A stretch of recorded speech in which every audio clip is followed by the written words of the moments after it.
spinach, beets, avocados, almonds, figs, turmeric, and pineapple. Just simply don't eat them. Now these, of course, are healthy foods for a person who doesn't form kidney stones. But if you have a tendency to form kidney stones, these foods are probably off limits to you. It doesn't mean they're unhealthy, it means they're unhealthy for you. Think of these foods as kind of like a peanut allergy. You remember in elementary school there was that one kid in your class that if he even got a whiff of peanuts, he would go into anaphylactic shock, stop breathing, and the ambulance had to come and everybody was concerned if he was going to live. And since you learned that he was allergic to peanuts, basically the whole school district shut down all peanut butter and jelly sandwiches for every school child. That's really not necessary. It's just that one kid doesn't need to eat peanuts. So think of these foods as simply your allergy. It's your peanut allergy. Don't eat them, you don't get the kidney stones. But if you're gonna eat these foods, just like the kid that wants to have peanut butter, there are some things that you can do so that if you do eat these foods, you won't form stones. And here is what I'm gonna do. I'm gonna give you 5 solutions so that you can eat some normal food. So number 1, boil the vegetables. When you boil the vegetables, much of the oxalates will come out into the water and then you just discard the water. 30 to 90% of the oxalates can be removed from the vegetable. It depends on the vegetable, of course. Number 2, drink lots of water. Now, how do you know how much water to drink? You always hear you should be drinking 8 glasses, but that actually isn't necessarily true. Some people should drink more. Some people don't need as much. How do you know you're drinking enough water? When you go to the bathroom, if your urine is a light yellow, then you're drinking enough water.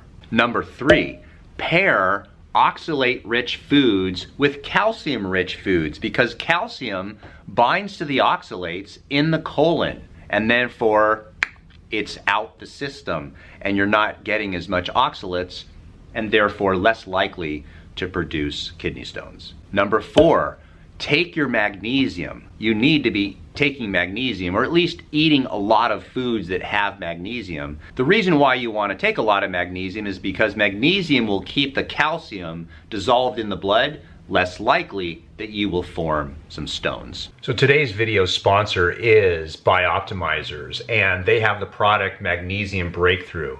It is a product that is not like any other magnesium supplement. It's got 7 different types of magnesium in it. Wow, that is a lot, because when you look at the research on magnesium, there's different types of magnesium. Some are more for anxiety, some are more for relaxation, some are more for your blood pressure. There's different types. Some are easier to digest than others, but they all have different functions. And if you want to take a great magnesium supplement, then you have to buy all 7. But instead, with this one product, you only have to take that one. So I personally take 2 tablets at nighttime, and the reason I take it at nighttime is primarily because it helps me sleep. That's the sole reason that I do it. And because if you get better sleep, your body's going to recover better. There's many hormones that are stimulated when we have a deep sleep, and if you're not getting a good enough sleep, it's very difficult to recover for the next day.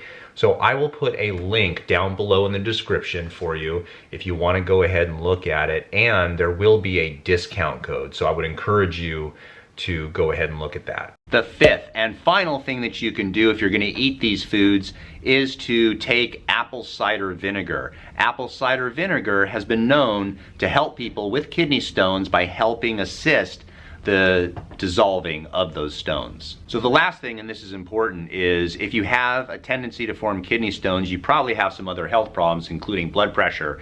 So in a box on either side of the video here, I'm going to give you for free, my complete guide to helping your body get healthy so that you can solve the blood pressure problems for the long term.